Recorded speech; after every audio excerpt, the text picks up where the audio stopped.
Jeeva today பார்வையாளர்களுக்கு வணக்கம். இன்றைய நேர்காணலில் திராவிட இயக்க ஆய்வாளர், தமிழ் தேசிய செயற்பாட்டாளர் சத்யராஜ் அவர்கள். வணக்கம். நாம் தமிழர் சீமானுடைய செயல்பாடுகள் ரொம்ப வெளிப்படையாக ஒரு வலதுசாரி தன்மையில் இருக்குங்கிற விமர்சனம் தொடக்கத்திலிருந்தே இருந்தது. ஆனால் இப்போ ரொம்ப வெளிப்படையாக ஒரு இந்துத்துவ மனநிலையில், அவர் ஆர்எஸ்எஸ் ஆதரவு மனநிலை, அவர்கள் எப்படி பெரியார் மீது திராவிட இயக்க தலைவர்களை அவமானப்படுத்தி அவதூறுகள் வைப்பாங்களோ அது சொல்லணும்னா அதை விட அதிக வீரியமாக அவர் பேசக்கூடிய ஒரு சூழல் வந்திருக்கு. இந்த நிலையில் ஜெகதீச பாண்டியன் போன்றவர்கள்லாம் கட்சி விட்டு விலகி அவங்க சொல்றக்கூடிய குற்றச்சாட்டு, குருமூர்த்தியையும் கோபால்ஜியையும் அடிக்கடி அவர் சந்திக்கிறாரு. அப்போ பச்சையாக ஆர்எஸ்எஸ்ஸாக மாறினதுக்கப்புறம் எங்களை போன்ற அவர் கொஞ்சம் இடதுசாரி பின்னணியிலேருந்து வந்தவர், எங்களால் அதுக்கப்புறம் இதை வெளிப்படையாக ஆதரிக்க முடியலன்னு சொல்லி வெளியே வந்திருக்கிறதா சொல்கிறாங்க. இந்த சூழல் நம்ம எப்படி பார்க்கணும்? அதாவது குருமூர்த்தி இஷ்யூ அப்படிங்கிறது இன்னைக்கு ஸ்டார்ட் ஆகல. இவர் குருமூர்த்தி தான் கட்சியவே வாங்கி கொடுத்தது அப்படின்னு 2019 ஒரு சர்ச்சை வந்துச்சு. குறிப்பாக தந்தி டிவியினுடைய உரிமையாளர்கள் தரப்பிலிருந்தே சில செய்திகள் வெளியே வந்துச்சு, லீக் ஆச்சு. அப்பவே குளத்தூர் மணியண்ணெல்லாம் இது குறித்து பேசியிருந்தாங்க. அதாவது குருமூர்த்தி எப்படி இதில் லிங்க் ஆகிறார் அப்படின்னா, தந்தி டிவியினுடைய ஆடிட்டர் அவர் தான். சோ நெருக்கமானவர். குருமூர்த்தியினுடைய அறிவுரையின் அடிப்படையில் சீமானுக்கு நாம் தமிழருங்கிற பேர் வாங்கி கொடுக்கப்பட்டிருக்கு, கட்சியா ரெஜிஸ்டர் பண்றதுக்கு. அதுக்கு முன்னாடி இந்த இயக்கத்துக்கு நாம் தமிழர்னு பேர் வைக்கலாம்னு சொல்லி ஒரு டீம் உட்கார்ந்து பேசி 2009க்கு பிறகு திரு மணிவண்ணன் அவர்கள் வீட்டில் தான் உட்காந்து ஒருங்கிணைச்சிருக்காங்க. அது ஒரு பெரிய பட்டியலே இருக்கு. அந்த பட்டியலில் இருந்து யாருமே பெரும்பாலும் இப்போ அவங்க கூட இல்லை. அதில் ராஜீவ்காந்தி இருந்திருக்காரு, ஐயா மணிவண்ணன் இருந்திருக்காங்க, ஜெகத் கிஸ்பர் ஃபாதர் இருந்திருக்காங்க, காமராஜ் அவர் இருந்திருக்காரு. இது மாதிரி ஒரு பெரிய டீம் இருந்திருக்காங்க. புதுக்கோட்டை சிவகுமார் இருந்திருக்காரு. இவங்க எல்லாமே இல்லை. இவங்க எல்லாம் வெளியே அங்கங்கே போயிட்டாங்க. இவங்க எல்லாமே போனாங்களா, சீமானுடைய நிலைப்பாடுகளில் ஏற்பட்ட மாற்றங்களால் அப்பவே விலகிக்கிட்டாங்களா அப்படிங்கிற ஒரு பெரிய ஸ்டோரி இருக்கு. நீங்க ஜெகதீச பாண்டியன் நேற்று அறிக்கை கொடுத்துருக்காரு. ஒரு 2-3 வருஷத்துக்கு முன்னாடி நம்ம இவர் போறாரு, ராஜீவ்காந்தி வெளியே வர்றாரு. அதுக்கு முன்னாடி ஒவ்வொரு ஸ்டெப்பா வருது இல்லையா? அப்போ ஜெகத்கிஸ்வர் ஃபாதர்லாம் அப்பவே ஒதுங்குறாரு. ஸோ அப்போ இந்த கட்சி வாங்கி கொடுத்ததே, இந்த பேரை வாங்கி கொடுத்ததே குருமூர்த்தி அப்படிங்கிறது முதலே ஃபிட் ஆகுது. ரெண்டாவது, ஆரம்பத்தில் பார்த்தீங்கன்னா இந்த கட்சியினுடைய படிநாம வளர்ச்சியை பாருங்க. ஈழம் அப்படின்னு சொல்லி தான் வர்றாங்க. தலைவர் பிரபாகரன் ஈழ போராட்டத்துக்கான நியாயம் அப்படின்னு வர்றாங்க. வரும்போது 2009 மையமா வச்சு அவங்க முதல்ல கலைஞரை விமர்சிக்கிறாங்க. அப்புறம் ஒட்டுமொத்த திமுக விமர்சனம்னு போகுது. அப்புறம் ஒட்டுமொத்த திராவிட இயக்க விமர்சனம் வர்றாங்க. அப்புறம் ஒட்டுமொத்தமா பெரியார் இல்லை அப்படின்னு வர்றாங்க. ஸோ அப்போ ஏதோ ஈழ யுத்தம் மொத்தமுமே தமிழ்நாட்டில் வடிவமைக்கப்பட்டு இங்க இருக்கக்கூடிய தமிழ்நாட்டு கட்சிகளே அங்க ஒரு மிகப்பெரிய இனப்படுகொலை நடத்துற மாதிரி இவங்க ஒரு ப்ரொஜெக்ஷனுக்குள்ள நிக்கிறாங்க. இந்த நரேஷனை செட் பண்றது தான் குருமூர்த்தியினுடைய ஒர்க்கா இருக்கு. அவங்களுக்கு உங்களுக்கே தெரியும், அவங்க கிட்டத்தட்ட ஒரு 100 ஆண்டுகளாக தமிழ்நாட்டில் திராவிட இயக்கத்தை காலி பண்ணணும்னு நினைக்கிறாங்க. இது 2025. அது மட்டும் இல்ல, ஈழ அரசியலினுடைய முதல் எதிரில அவங்க. ஈழ அரசியலை காலி பண்ணது அவங்க. ஆமா, இல்ல அதை வெளிப்படையா அவங்க ஈழத்துக்கு எதிரானவங்க, வெளிப்படையா ஈழத்துக்கு எதிரானவங்க. புலிகளை தடை செய்யணும், ஆமா, புலிகள் மீதான விமர்சனம் தொடர்ச்சியாக செயல்பட்ட குழுக்கள் இவங்க தான். ஸோ இவங்க இன்னைக்கு புலிகள் இல்ல, பிரபாகரன் அவர் இல்லை அப்படின்னு தெரிஞ்ச உடனே இங்க அதை பேரை வச்சு திமுகவை கார்னர் பண்ணி திமுகவை இருக்கக்கூடிய ஒரு திராவிட கட்சியும் காலி பண்றதுக்கான வேலைகளை தான் இவங்க ஸ்டெப் பை ஸ்டெப்பா செஞ்சிருக்காங்க. இந்த ப்ராசஸை நம்ம பார்க்கும்போது சீமானுக்கு ஏற்கனவே பெரியார் வெறுப்பும் பெரியார் எதிர்ப்பும் உள்ள இருந்திருக்கு. 2014-15 இது ஸ்டார்ட் ஆயிடுச்சு. கட்சிக்கு உள்ள இது விவாதமாகவே இருந்திருக்கு அப்படிங்கிறாங்க. இது நீங்க 11-12 சீமானுக்கு சில உரையாடல்கள் நடந்திருக்கு. ஆனா வெளிப்படையா மேடையில பேச முடியாது இல்லையா? ஏன்னா நீங்க யார் கூட போய் மேடை போட முடியும்? குளத்தூர் மணியன் இருக்கணும், கோவை ராமகிருஷ்ணன் இருக்கணும், ஐயா வைகோ இருக்கணும். இவங்கெல்லாம் இருந்தாதான் நீங்க மேடை போட முடியும். இவங்க இருந்தாதான் உங்களுக்கு கூட்டம் வரும். இவங்க தான் அன்னைக்கு ஸ்டாரா இருந்தாங்க, எல்லா பிரச்சனையும் பேசிக்கிட்டு இருந்தாங்க. ஸோ இவர் ஒரு பேச்சாளராக இருந்தாலும் கூட்டத்தை கூட்டக்கூடிய நபர்களாக இவர்கள் தான் இருந்தாங்க. அமைப்பு ரீதியாக இவங்க தான் இருந்தாங்க. ஸோ இவங்க எல்லாருமே 2019 அந்த காலகட்டத்தில் திமுக எதிராக செயல்பட்டு இருக்காங்க. தேர்தல் அரசியலிருந்து திமுகவுக்கு வாக்கு கேட்காம ஒதுங்கியெல்லாம் நின்றுருக்காங்க. ஸோ அப்போ இவங்க எல்லாருமே சீமானுக்கு அந்த காலகட்டத்தில் ஒரு ஆதரவை கொடுத்திருக்காங்க.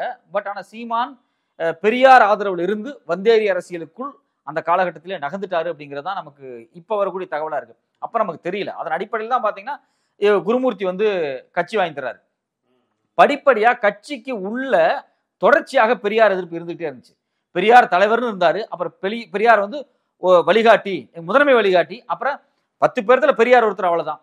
பெரியார் மட்டுமா செஞ்சாரு. இப்ப பெரியார் எதிரி, பெரியார் தலைவர் அப்படின்னு இருந்த இடத்துல இருந்து பெரியார் எதிரிங்கிற இடத்துக்கு இந்த டிராவல் இருக்கு பாத்தீங்களா, இந்த 10 ஆண்டு காலம் 12 ஆண்டு கால டிராவல் அப்படிங்கிறது இங்க இருக்கக்கூடிய பார்ப்பன சக்திகள், குருமூர்த்தி, இந்த டீம் பொறுமையா நகர்த்தி கொண்டு வந்திருக்காங்க. சீமானுக்கு இதை நகர்த்துற அளவுக்கு யோக்கியமான ஆள் கிடையாது. சீமான் லிட்டரலா சொல்ல போனா அவர் ஒரு குடிக்கக்கூடியவர், அவர் வந்து ஒரு வரமுறை இல்லாத ஒரு ஒழுக்கம் கெட்டவர். சிம்பிளான விஷயம். புலிகள் இயக்கம் இவரை நம்பி போராட்டத்தை விட்டுட்டு போறாங்க அப்படின்னு இவர் சொல்றாரு இல்லையா? ஒரு காலம் புலிகள் சுய ஒழுக்கம் இல்லாதவன்ட்ட விட்டுட்டே போக மாட்டாங்க. நீயே சுய ஒழுக்கம் இல்லாத ஆள், உன்னை நம்பி தலைவர் போராட்டத்தை விட்டுட்டு போறாரு, நீ எதன் அடிப்படையில் சொல்ற? நீ ஒரு அவரே தானே சொல்றாரு சார். அவரே தான் சொல்றாரு. ஏதோ யாரோ இது யார் சொன்னா? அவரே தான் சொல்லிக்கிறாரு. நாதஸ் திருத்திட்டான். யார் சொன்னா? இதுல முக்கியமான விஷயம் பாருங்க, 2008 நான் பிப்ரவரி போயிட்டு வந்ததுக்கு பிறகுதான் நான் எனக்கு வந்து ஞான ஒளி வந்துச்சு அப்படிங்கிற. 2009 போயிட்டு வந்ததுக்கு பிறகு நீ ஆனந்தவனர்ல 4 வருஷம் கழிச்சு பேட்டி கொடுக்குற. பேட்டி கொடுக்கும்போது என்ன சொல்ற? புலிகள் எல்லாரும் பகுத்தறிவாதிகள், கடவுள் நம்பிக்கை இல்லாதவங்க. அவங்க வந்து குறிப்பாக கிட்டுவினுடைய இறப்புக்கு பிறகு கையில கயிறு கூட கட்ட மாட்டாங்க, கடவுள் நம்பிக்கை இல்லாதவங்களா தான் இருந்தாங்கன்னு பதிவு பண்ணது சீமான் தான். பிரபாகரன் கடவுள் நம்பிக்கை இல்லாதவர் அப்படின்னு பதிவு பண்ணது சீமான் தான். எப்போ ஆனந்த விடன்ல பதிவு பண்ணிருக்காரு, கண்டேன் தலைவருங்கிற சீரியஸ்ல பதிவு பண்றாரு. அது மட்டும் இல்லாம பல கூட்டத்தில் நீ பேசியிருக்க. என்ன நீ பேசியிருக்க? பிரபாகரன் கிட்ட சொன்னாரு, தமிழ்நாட்டில் பெரியாரை போல் அண்ணாவை போல் எங்களுக்கு தலைவர் இல்லைன்னு சொன்னாருன்னு சொல்ற. இது நீ தான் பேசியிருக்க. ஆனா இன்னைக்கு என்ன சொல்ற? 2008 தலைவர் வந்து திராவிடத்தை ஒழிக்கணும்னு சொன்ன மாதிரி நீ சொன்னாரு, பெரியாரை நீக்கணும்னு சொன்ன மாதிரி. அவரை சந்திச்சதுக்கு அப்புறம் தான் எனக்கு இந்த உணர்வு உண்மை தெரிஞ்சுங்க. அந்த உணர்வை நீ ஏன் 15 வருஷம் கழிச்சு பேசுற? குருமூர்த்தி சந்திச்சதுக்கு அப்புறம் நீ ஏன் பேசுற? நீ பிரபாகரனை சந்தித்ததுக்கு பிறகு நீ உணர்வு வந்துச்சுன்னு சொல்ற. நீ குருமூர்த்தியை சந்திச்சதுக்கு பிறகு நீ இந்த உணர்வு வந்துச்சுன்னு சொல்லு. அதை ஏன் மறைக்கிற? நீ குருமூர்த்தி இடத்தில் நீ பிரபாகரனை செட் பண்ண முயற்சி பண்ற. மேதக சந்திக்கல. ஆமா, துக்ளக்கால தான் சந்திச்சிருக்க. துக்ளக் தான் சந்திச்சிருக்காரு. ரெண்டாவது நீ வந்து புலி கூட்டத்தை சந்திக்கல, நீ நரி கூட்டத்துக்கிட்ட போயிட்டு வந்ததுக்கு பிறகுதான் அந்த வேலையை பேசிட்டு இருக்க நீ. சோ அப்ப இந்த சீமானுடைய மொத்த அஜெண்டாவும் பெரியாரிய இயக்கங்களை வைத்து அமைப்பை உருவாக்கி பிற்பாடு ஒரு புது கூட்டத்தை உள்ள இழுத்துக்கிட்டு பழைய ஆட்களாத்தையும் வெளியே துரத்திட்டு இன்னைக்கு அந்த கூட்டத்தை அப்படியே மொத்தமா கூட்டிட்டு போய் RSS கையெழுப்பு வேலை செஞ்சிருக்காரு. அவர் கொடுத்துருக்கூடிய அசைன்மெண்ட் தான். இந்த அசைன்மெண்ட்டை அவர் ரொம்ப தெளிவாக 2026 தேர்தலுக்கு முன்னாடி அவர் ஆரம்பிக்கிறாரு. இந்த பிரச்சனை அவருக்கு எப்ப ப்ரொவோக் ஆகுதுன்னா, இன்னொரு 2-3 வருஷம் கூட அவர் பெரியார் எதிர்ப்பு பேசியிருந்திருப்பாரு. ஒரு 3-4 வருஷம் கூட என்ன பெரியார் எதிர்ப்பை உள்ள வளர்த்திருந்திருப்பாரு. நீங்க நாம் தமிழர்காரங்க 2022 போராட்டம் பண்ணியிருக்காங்க. பெரியாருக்கு தமிழ்நாடு முழுக்க போஸ்ட் ஒட்டுறாங்க, ஐயா பெரியார் நினைவு நாள் ஒட்டுறாங்க. அது மட்டும் இல்லாம ராஜா வந்து பெரியார் சிலை உடைப்புன்னு சொன்னப்போ முடிஞ்சா தொட்டுப்பாரு அப்படிங்கிறார். ஆமா, அப்படிதான் சொன்னாரு. அதுக்கு திராவிடத்துக்கு எங்களுக்கு இருக்குது பங்காளி சண்டை, மண்டா உடையும் சொன்னாரு. அது மட்டும் இல்லாம எதிர்ப்பு போராட்டம் பண்ணிருக்காங்க. யாரு? நாம் தமிழர் பெரியார் சிலை உடைப்புன்னு சொன்னதுக்கு போராட்டம் எல்லாம் பண்ணிருக்கு. 22 வரைக்கும் இந்த விஷயம் நடந்திருக்கு. இது எல்லாமே அடையாளங்கள். இந்த தமிழ் பொது சமூகத்தில் பெரியார் எதிர்ப்பு பேசினால் உனக்கு வந்து ஸ்பேஸ் இருக்காது அப்படிங்கிறது வந்து ஒரு ஸ்பேஸ் இருந்துச்சு பாத்தீங்களா? அந்த ஸ்பேஸை தக்க வைக்கிறதுக்காக இவர் பண்ணிட்டே இருந்தாரு. ஏன் பிரேக் ஆகிறாரு அப்படின்னா, விஜய் வந்தாரு, பெரியார் தான் என் முதன்மை கொள்கை தலைவர்னு டிக்ளேர் பண்ண அந்த கணம் சீமான் பயந்துட்டான். நமக்கு இருக்கிற மார்க்கெட்டு மொத்தமா முடிஞ்சிச்சு. இதை அறிவிச்ச ஒரு வாரத்துல இருந்து சட்டையை கிழிச்சு அதுக்கு ஓடிக்கிட்டு இருந்தா சீமான். பேட்டியெல்லாம் பாருங்க, ஒண்ணு இந்த பக்கம் இல்ல அந்த பக்கம் இல்ல, நடுரோட்ல அடிச்சு ஒரு நிலை தவறி தான் பேசி. ஆமா, எல்லாமே நிலை தவறி. ப்ரோ ஒரு மாதிரி பாடி லாங்குவேஜ் எல்லாம் வேற மாதிரி இருக்கும். குருமூர்த்தி கூப்பிட்டு சொல்லியிருக்காரு, தம்பி பெரியார் எதிர்ப்பு இனிமேல் ஸ்ட்ராட்டஜி, பிரபாகரன் சொன்னாருன்னே செய் அப்படின்னு சொல்லி தான் அவங்க ஆரம்பிக்கிறாங்க. ஏன் இதை நான் சொல்றேன் அப்படின்னா, உனக்கு இருக்கக்கூடிய பெரியார் ஆடியன்ஸ் மார்க்கெட் மொத்தமும் விஜய்க்கு போய் போகுது. அவ்வளவுதான், நீ சங்கி மட்டும் தான் இனிமேல் இருக்கு. ஆமா, இனிமேல் சங்கி மட்டும் தான் இருப்ப. நீ பெரியார் எதிர்ப்பை இறங்கி அடி. 26 எப்படியாவது சிஎம் கேண்டிடேட்டா நாங்க டிக்ளேர் பண்ணி நாங்க பின்னாடி இருந்து வேலை பார்க்கறோம் அப்படின்னு சொல்லி இதுக்கான ஏற்பாடுகளை செய்யறாங்க. இப்ப பிரச்சனை எங்க வருது அப்படின்னா, இவர் பெரியார் எதிர்ப்பு பேசின உடனே இவர் பிரபாகரனை சந்தித்ததே போலிதான், படமே நான் தான் எடிட் பண்ணி கொடுத்தேன் அப்படின்னு சொல்லி ஒருத்தர் வந்து சொல்லிட்டாரு, உண்மையை ப்ரூவ் பண்ணிட்டாரு. அது உண்மைதான் அப்படின்னு எல்லாளன் படத்தை போய் ஒளிப்பதிவாளரா நின்று அந்த படத்தை எடுத்த சந்தோஷ் அவர்கள் வந்து உண்மையான போட்டோ என்கிட்ட இருக்கு, உண்மையான வீடியோ என்கிட்ட இருக்கு அப்படின்னு சொல்லிட்டாரு. சீமானுக்கு தைரியம் இருந்தால் நேரடியா என்கிட்ட வர சொல்லுங்க, உட்காருங்க, நான் காமிக்கிறேன் போட்டோ அப்படிங்கிறாரு. அவர் இப்போ அதான் சொல்லிட்டு இருக்காரு. அவர் இப்பவும் வீடியோ வச்சிருக்காரு, போட்டோ வச்சிருக்காரு. பிறகு ஏங்க நீங்க கொடுக்கலான்னு கேட்டா, புலிகள் ஒருபோதும் இவனுக்கு கொடுக்கலான்னு சொல்லிட்டாங்க அப்படிங்கிறாங்க. இவன் எப்படி வேணாலும் மிஸ்யூஸ் பண்ண. அப்படி இவன் விசா வாங்கிட்டு இவன் விசா வாங்கிட்டு போனதே 14 நாள் தான். நீ என்ன ரகசியமா போட்லியா போயிட்டு வந்த? இந்த கேள்வி எவனும் கேட்க மாட்டேங்கிறான். கோவை ராமகிருஷ்ணன் அரசு அனுமதித்து போனவர். ஆமா, கோவை ராமகிருஷ்ணன், குளத்தூர் மணி, வைகோ இவங்க எல்லாரும் போட்ல போறாங்க. நீ மட்டும் ஏன் பிளைட்ல போன? நீ மட்டும் எப்படி கொழும்புல இறங்கின? எத்தனை நாள் உனக்கு விசா கொடுத்தாங்க? அந்த விசா பேப்பரை காமி. உனக்கு வெறும் 13 நாள் தான் விசா கொடுத்தாங்க. 13 நாள்ல நீ சுட்டு பயிற்சி எடுத்தியா? 13 நாள்ல நீ ஆமக்கறி சாப்பிட்டியா?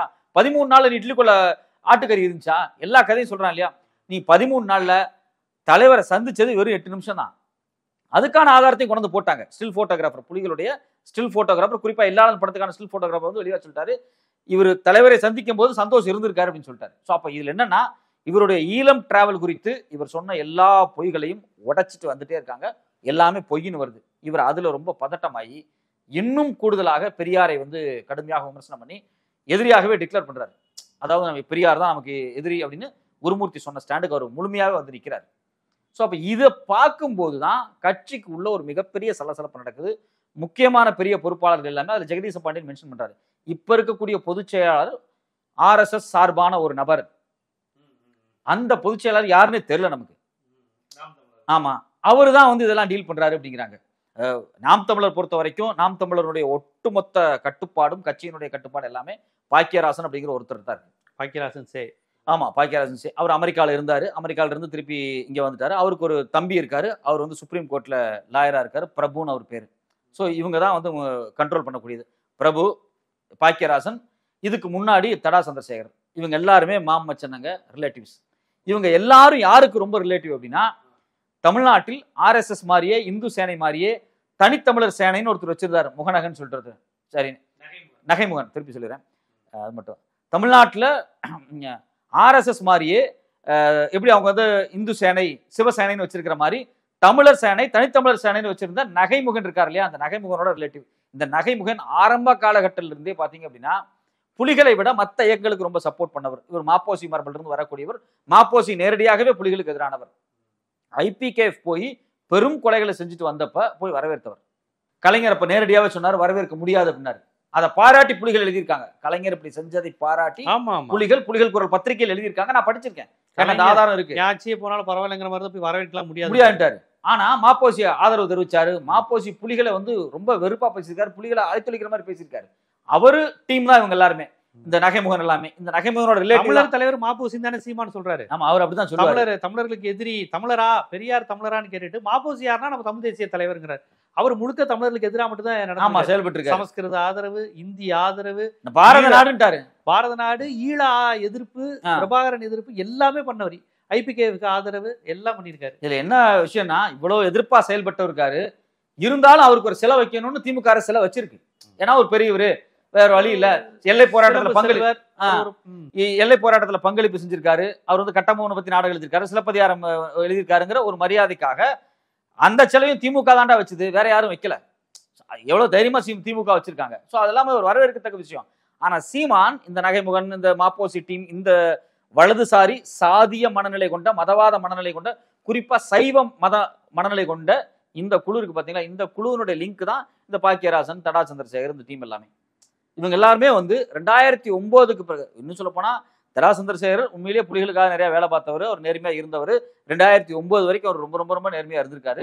2009க்கு பிறகு யுத்தம் முடிஞ்ச உடனே யுத்த களத்திலிருந்து வரக்கூடிய புலிகள் இருக்காங்க பாத்தீங்களா, முன்னாள் புலி போராளிகள், அவங்க கொண்டு வரக்கூடிய தங்க கட்டிகள், அவங்க கொண்டு வரக்கூடிய பணங்கள், வசதிகள், போக்குவரத்துகள், நகைகள், இதெல்லாமே அங்கே வைப்பகம் எல்லாம் இருந்திருக்கும். அந்த வைப்பகத்தில் இருந்த பணங்கள் எடுத்துட்டு வரும்போது இவங்க அதில் ஏதோ பெரிய ஆதாயம் அடைஞ்சிருக்கிறக்கா வாய்ப்பு இருக்கு, ரொம்ப அதிகம். நான் அப்படிதான் ஃபீல் பண்றேன். ஏன் அப்படின்னா, அவர் 2009 ஒன்றும் இல்லாமல் இருந்தார். 2014-15 பார்த்தா அவர் ஒரு 30-40 கோடிக்கு பெரிய வீடு கட்டி 3 ஃப்ளோர்ல உள்ள லிஃப்டோட வீடு கட்டி அவர் பெருசாலாம் வளர்றாரு. யாரு, தடா சந்திரசேகர் வளர்றாரு. நாம் தமிழர் கட்சிக்கு சொத்து வருது. நாம் தமிழர் கட்சியினுடைய தலைமை அலுவலகமே பார்த்தீங்கன்னா இன்னைக்கு பாக்கியராஜ் பேர்ல எழுதப்பட்டிருக்கு. ஸோ அது குறித்து நம்ம தாபத்திகா மனோஜ் எல்லாம் வீடியோ போட்டு பத்திரத்துடைய ஆதாரம் எல்லாம் போட்டிருந்தாங்க. ஸோ அப்போ ஏதோ ஒரு வகையில் இவங்க என்ன பண்றாங்க அப்படின்னா, ஈழத்தமிழர்கள்ட்ட இருந்து வரக்கூடிய ஒரு செக்டார் இருக்கு பாத்தீங்களா, ஈழத்தமிழர்களா புலிகளா? இல்ல, 2009க்கு பிறகு புலிகள் இல்ல, எல்லாருமே வந்து முன்னாள் போராளிகளா இருந்திருப்பாங்க. இப்ப போராட்டத்தை கைவிட்டிருப்பாங்க. ஜனநாயக வழியில எப்படியாவது ஈழத்துக்காக ஏதாவது செய்யணும் நினைக்கக்கூடிய ஆட்களா இருப்பாங்க. இப்ப புலிகள் கிடையாது, யாருமே இல்ல. ஜனநாயக வழியை தான் நல்லா விரும்புறாங்க. அது ஈழத்துக்குள் இருந்தாலும் சரி, சர்வதேசத்தில் இருந்தாலும் சரி. ஈழ போராட்டம் முடிந்து விட்டது, ஆயுத போராட்டம் முடிந்து விட்டது. ஆனால் ஜனநாயக வழி ஈர போராட்டம் அப்படின்னு ஒன்று துவங்கி அது போயிட்டு இருக்கு. அது வந்து எந்த டிஸ்டர்பும் இல்லாத போயிட்டு இருக்கு. இதுல சில பேர் என்ன பண்ணுவாங்க, கடைசி நேரத்துல யுத்தத்துல, ஏன்னா புலிகள் வந்து நிறைய சொத்து வச்சிருந்தாங்க, பணம் வச்சிருந்தாங்க, அது உண்மைதான். அவங்கள்ட்ட இப்ப மக்கள் வைப்பகம் ஒன்று இருந்துச்சு, அது நகைகள் இருந்திருக்கும், தங்கம் இருந்திருக்கும். அது இவ்வளவு பெரிய அழிவு வரும்னு யாரும் எதிர்பார்த்திருக்க மாட்டாங்க பெருசா. அதை எங்கெங்க யாரெல்லாம் சுருட்ட முடியுமோ சில பேர்லாம் எடுத்துட்டு ஓடிருப்பான். சில பேர் உண்மையாலுமே இந்த இயக்கத்துக்காக பாடுபட்டவன் இன்னைக்கு வரைக்கும் ரொம்ப கஷ்டப்பட்டு தான் இருக்கான். அப்படி போய் வெளிநாட்டுல செட்டில் ஆனாங்க பாத்தீங்களா, அந்த குரூப் எல்லாமே இன்னைக்கு ஒன்னா சேர்ந்துக்கிட்டு சீமானுக்கு ஆதரவா ஸ்டேட்மெண்ட் கொடுத்துட்டு இருக்காங்க. சீமானுக்கு ஆதரவாக பாலா மாஸ்டர் ஒருத்தர் கொடுத்துருக்காரு. பாலா மாஸ்டரே கிடையாதுன்னு குளத்தூர் மணி என்ன சொல்றாரு. நான் இன்னைக்கு காலையில் அவர் இன்டர்வியூ எடுத்துட்டு வரேன். அவர் சொல்றாரு, அவர் பாலா மாஸ்டரே கிடையாதுங்க, அவர் புலி போராளி அமைப்பே கிடையாது, அவரு தமிழீழ வைப்பகத்துல சம்பளம் வாங்கிட்டு வேலை பார்த்த ஒரு கூலி தான் அவரு. இன்னைக்கு அவர் ஆபீஸ்ல ஒர்க் பண்ணிருக்காரு. ஆனா இன்னைக்கு அவர் என்ன பண்றாருன்னா, அவர் ஒரு பெரிய ஆள் மாதிரி கிளைம் பண்ணிக்கிறாரு. அவர் தான் இன்னைக்கு முழு சப்போர்ட்டா சீமானுக்காக சில வேலைகளை சர்வதேசத்தில் பண்ணிட்டு இருக்காரு. சில தமிழ்நாட்டில் இருக்கக்கூடிய ஊடகங்கள், ஒரு பெரிய ஊடக நிறுவனம், பயங்கரமான சொத்துள்ள ஒரு பெரிய ஊடக நிறுவனம் சீமானுக்காக மிகப்பெரிய வேலைகளை பின்னாடி இருந்து பார்த்து. பாலா மாஸ்டர் தான் அவங்க அந்த ஊடகங்கள்லாம் பேட்டி எடுத்துட்டு இருக்காங்க. ஆமா பாலா. இப்ப நீங்க அந்த ஊடகத்து பேர் சொல்லாம எனக்கு தெரியல. அந்த குறிப்பிட்ட ஊடகம் தொடர்ச்சியாக இந்த ஒரு வாரத்துல நிறைய முன்னாள் போராளிகள் புலிகள் சொல்லிட்டு வீடியோ போட்டுட்டே இருக்காங்க இல்லையா. இவங்க எல்லாருமே சீமானுக்கு ஒரு குரூப் சப்போர்ட்டா இருக்கு. இன்னொரு குரூப் நேர் எதிராக இயக்கத்துக்காக நேர்மையா சண்டை போட்டு, தமிழீழத்துக்காக நேர்மையா சண்டை போட்டு, இன்னைக்கு அட்ரஸே இல்லாம ஏதோ ஒரு மூலையில வாழ்ந்துகிட்டு தமிழீழத்துக்குள்ள சாப்பாட்டுக்கு வழி இல்லாம கஷ்டப்பட்டு போராடினவங்க, புலிகள் அமைப்புல இருந்தவங்க. ஆமாங்க. இன்னைக்கு அவங்களுக்கு எல்லாம் வாழ்வாதாரமே இல்ல. அவங்க எல்லாம் இருக்காங்க பாத்தீங்களா, அவங்க எல்லாருமே இன்னைக்கு சீமான் எதிர்ப்புலதான் இருக்காங்க.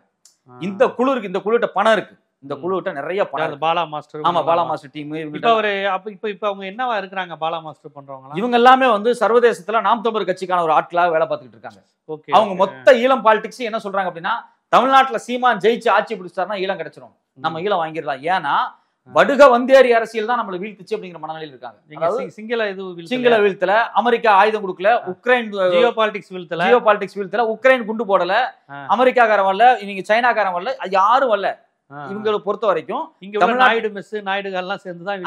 ஆமா, தமிழ்நாட்டில் இருக்கக்கூடிய தெலுங்கு பேசக்கூடியவங்க அங்க யுத்தம் நடத்தி அவங்க புலிகள் அழிச்சிட்டாங்க அப்படின்னு சொல்றாங்க. நான் இதை உண்மையிலே நான் என்ன சொல்றேன் அப்படின்னா, பிரபாகரன் சர்வதேச சண்டை போட்டிருக்கான், இதை விட பிரபாகரன் கேவலப்படுத்த முடியுமான்னு கேட்கிறேன். அவர் 10 நாடு 20 நாடு கூட சேர்ந்து சண்டை போட்டு இருக்க ஒருத்தர் கொண்டு போய் தமிழ்நாட்டில் கூடிய ஒரு மாநில கட்சிக்கு எதிராக அவர் தோத்து போயிட்டாரு அப்படின்னு சொல்றாங்க.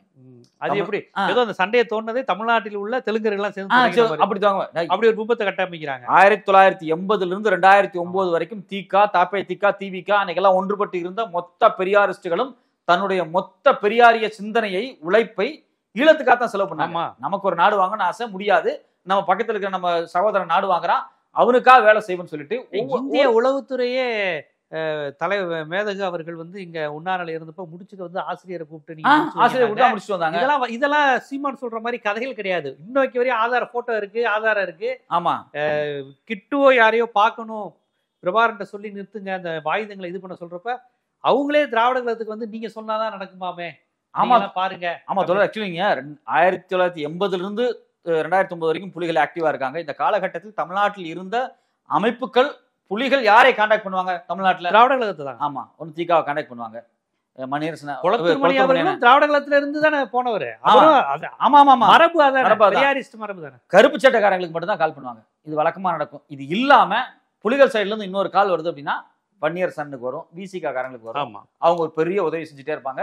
எல்லா காலத்திலயும் வன்னியரசு தரப்புல இருந்து ஒரு பெரிய உதவிகள் அவங்களால, கடைசி காலத்துல அவங்களுக்கு தான் போன் பண்றாங்க. ஆமா, இப்ப இது தொடர்ச்சியா நடந்துகிட்டே இருக்கு. இப்ப 2009 பிறகு குருமூர்த்தி உள்ள இந்த கட்சி பேர் வாங்கி கொடுத்ததுக்கு பிறகு இந்த மொத்த அஜெண்டாவும் RSS நோக்கி யாரெல்லாம் ஈழத்துக்கு உதவுனாங்களோ, யாரெல்லாம் ஈழ அரசியலே பேசினாங்களோ அவர்கள் தான் நமக்கு எதிரிகள் அப்படின்னு யாரு சொல்றாங்கன்னா குருமூர்த்தி வகையராக்கள் உருவாக்குறாங்க. நான் என்ன கேட்கிறேன், குருமூர்த்திக்கு எதிரி எல்லாம் உனக்கு எப்ப எதிரியானான்னு கேட்கிறேன். பிரபாகரனை சந்திச்சுட்டு வந்ததுக்கு பிறகு நீ பெரியார் எதிர்க்கல, நீ குருமூர்த்தியை சந்திச்சுட்டு வந்ததுக்கு பிறகு நீ பெரியார் எதிர்க்கல. எங்களுக்கு தெரியாதுன்னு நினைக்கிறேன். நீ என்ன பிளான் போட்டு ஒர்க் பண்ற அப்படின்னு எங்களுக்கு நல்லாவே தெரியும். நீ தமிழ் தேசியம் பேசுவ, அதை உண்மையை நினைச்சு தமிழெல்லாம் நாங்க பின்னாடி வருவோமான்னு கேட்கிறேன். நீ எவ்வளவு பெரிய ஃப்ராட். பெரியாரை விட்டுட்டு நீ தமிழ் தேசியம் பேசுற அப்படின்னா, பெரியாரை நீ எதிரியா எடுத்து தமிழ் தேசியம் பேசுற அப்படின்னா தமிழ் தேசியமே கிடையாது, அது பார்ப்பன தேசியம் தான். அது 100% உண்மை. இதுக்கு துணை போறது யாருன்னு பாத்தீங்கன்னா நம்ம மணியரசன் துணை போயிட்டு இருக்காரு.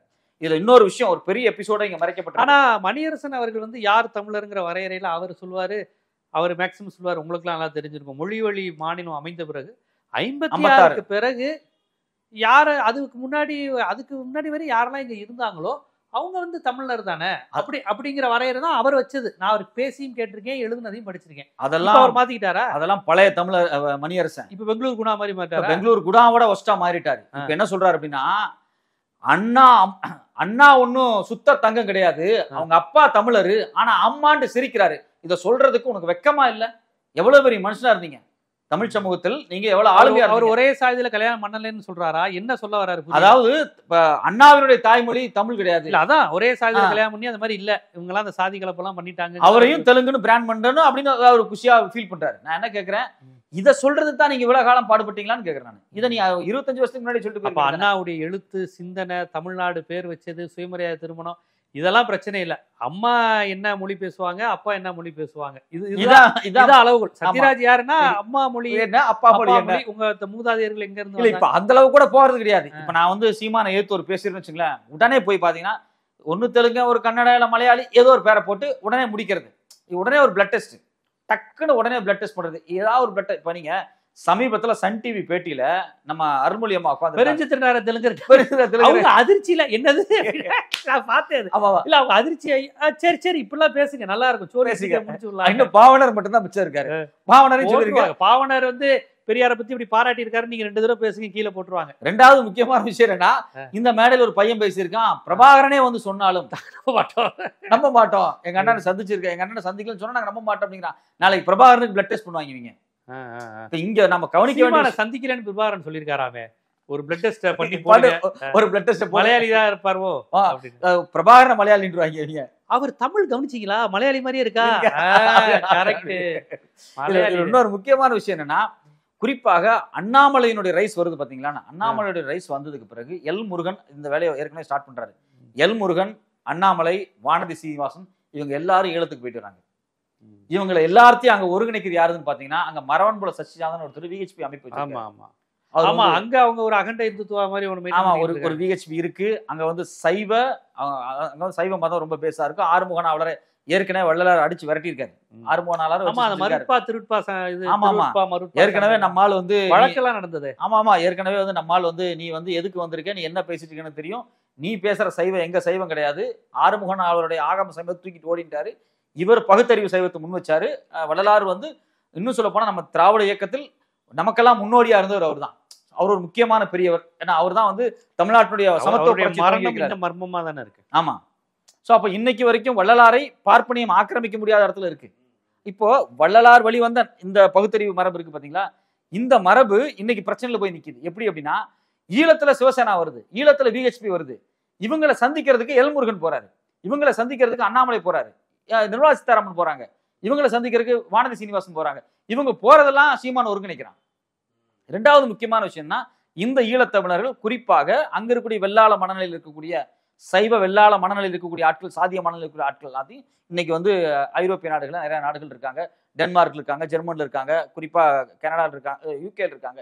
இவங்களை எல்லாத்தையும் எல்முருகன் மாதிரி ஆட்கள் போய் சந்திச்சிருக்காங்க. ஓகே, பிரதமர் மோடி நடந்துகிட்டு இருக்கு. ஆமா, பிரதமர் மோடி வந்து உங்களுக்கு வந்து ஈழம் வாங்கி தருவாரு, நாமெல்லாம் வந்து ஆறுமுக நாவலர் வழியில வந்தவர்னு சொல்லி எல்முருகன் ஒரு கூட்டத்துல பேசுனது, இண்டோர் மீட்டிங்ல பேசுறத ஒருத்தர் அம்பலப்படுத்திருக்காரு. டிவி சேனல் வந்து பேட்டி கொடுத்திருக்காரு, ஒரு யூடியூப் சேனல்ல. அவர் முக்கியமான ஒரு மூத்த 60-70 வயசான ஒரு புலி இயக்கத்தை சார்ந்த ஒருத்தர். அப்ப இங்க நீங்க கவனிக்கிற விஷயம் என்னன்னா, சீமான் ஒரு டிராவல் எடுத்து வர்றாரு குருமூர்த்தியால. பாஜக வருது, பாஜக 2ஆம் முறை ஜெயிக்கும் போது இன்னும் வீரியமா என்ன பண்ணுது, 2019க்கு பிறகு அதிகமாக முழுக்க ஈழத் தமிழர்கள் இந்த குரூப்பா பிரிஞ்சிருக்காங்க பாத்தீங்களா. இந்த குரூப்ல முக்கியமான ஒரு குரூப், அதாவது இந்த சீமானுக்கு ஆதரவா இருக்கக்கூடிய குரூப், இங்க ஒரு பெரிய யூடியூப் சேனல் நடத்திட்டு கூடிய குரூப், ஈழத்துல ஒரு பிரம்மாண்டமான பிசினஸ் பண்ணிட்டு இருக்காங்க. கிட்டத்தட்ட ஒரு 2000 கோடி ரூபாய்க்கு மேல ஒரு சாம்ராஜ்யம் வச்சிருக்கக்கூடிய ஒரு பிசினஸ் குரூப். இந்த குரூப் வந்து சீமானுக்கு பின்னாடி இருக்கு. இந்த குரூப்புக்கு மத்திய அரசாங்கத்துல இருந்து பல நெருக்கடிகள் வருது. அதுக்கு ஒரு காம்ப்ரமைஸுக்காக சீமானை இவங்க ப்ரொமோட் பண்ணிக்கிட்டு இருக்காங்க. அந்த வேலை நடந்துட்டு இருக்குள்ள. ஸோ இப்போ இவங்க ஈழத்தமிழர்கள் மிகப்பெரிய 2 பிளவா மாறுது.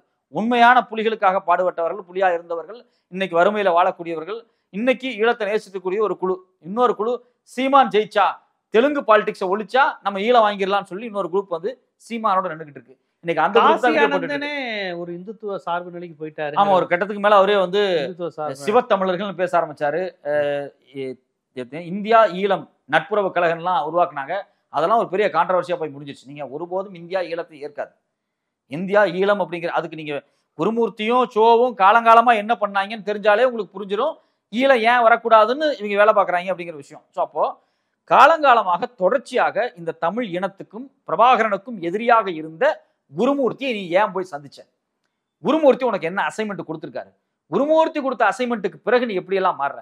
பிரபாகரன் எதிர்த்த பிரபாகரன் சோவை எதிர்த்திருக்கார். சோ தொடர்ச்சியாக புலிகளுக்கு துரோகம் பண்ணவர், புலிகளை எதிரியா டிக்ளேர் பண்ணுவான். இதே குருமூர்த்தி புலிகளை எதிரியா தான் காலங்காலமா சித்தரிச்சிட்டு இருக்கான். துக்ளக்கே வீரப்பனுக்கும் எல்டிடிக்கும் எதிராக மட்டும் தானே துக்ளக் மேக்சிமம். அது சங்கராச்சாரியத்துக்கு ஆர்வம் நிற்கும்.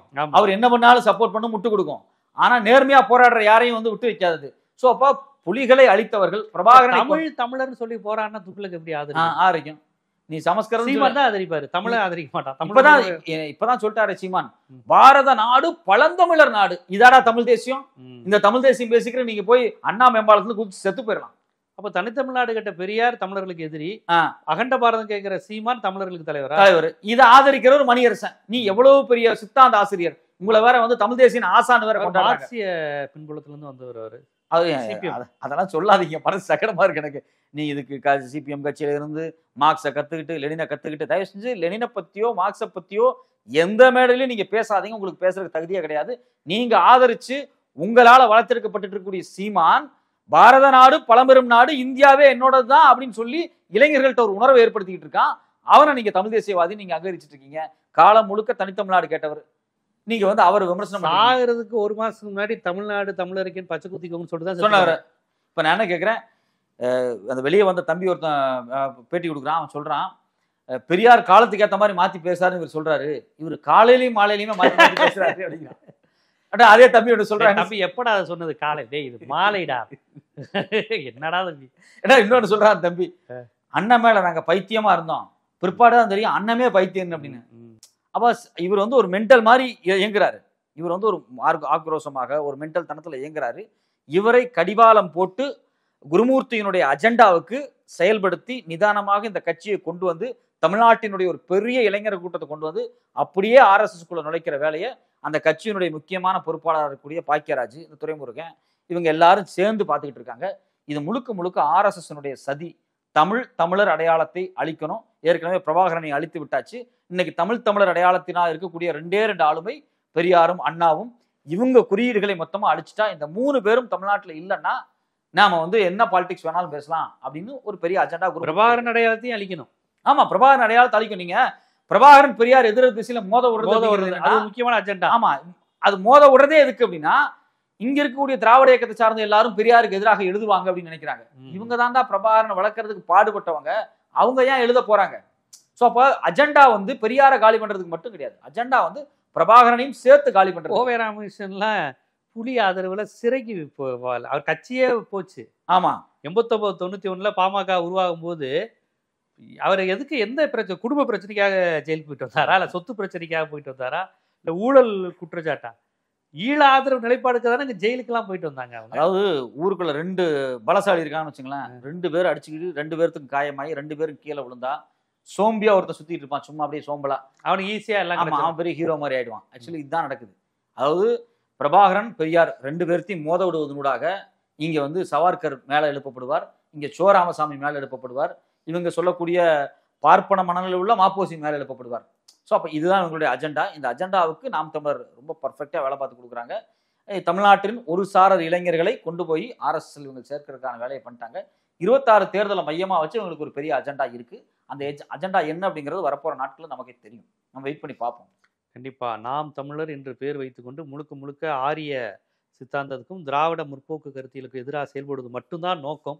நேரடியா அவர்கள் வராமல் இந்த மாதிரி சீமான் மாதிரியான முகங்களை வைத்துக்கொண்டு வந்து கொண்டு இருக்கிறார்கள்.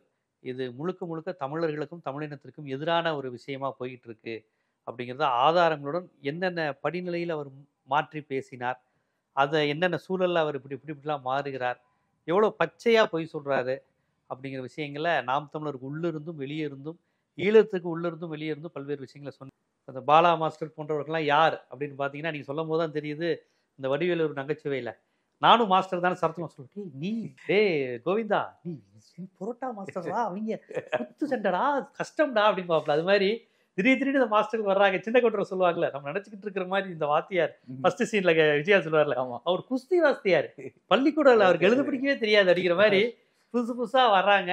இத்தனை ஆண்டு காலம் ஈழத்தமிழர்ல அங்க தலைவர் இருந்த போது நமக்கு தெரிந்த தலைவர்கள் யாருமே இப்ப வர்றதில்லை. ஆமா, இவர்கள் உருவாக்குற ஆட்கள்லாம் திடீர்னு வந்துகிட்டு இது மாதிரி உண்டு. மெய்காப்பாளர்னு சொல்றாங்க, நான் வந்து புலனாய்வு பிரிவுல தான் சொல்றாங்க. ஏன் இந்த 2ஐயும் சொல்றாங்க அப்படின்னா, இந்த 2 பிரிவில் இருக்கக்கூடியவங்க நீங்க யாருமே பார்க்கவே முடியாது.